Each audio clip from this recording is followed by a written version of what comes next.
యోబు గ్రంథము 42వ అధ్యాయము 11వ వాక్యం.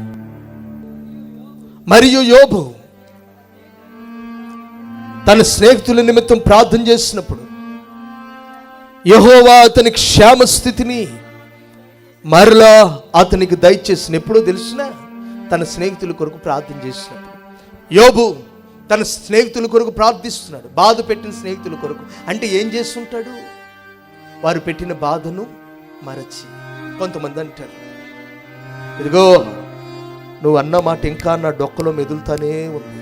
ఎక్కడ మెదులుతుందంటే వాటిని మరిస్తే నువ్వు అభివృద్ధిలోనికి వస్తావు. దేవునికి స్తోత్రం కలుగును గాక. ప్రియులరా, దేవుని మనకు స్తోత్రం చెప్పండి. జీతం సరిపోతే ఏం చేయాలంటే ఓవర్ టైం పని చేయాలి కదా, ఓటీ అంటారు. కొంచెం ఎక్కువ జీతం వస్తుంది. ఒక వ్యాపారంలో లాభం సరిపోతే ఇంకో వ్యాపారం కూడా చేయాలి.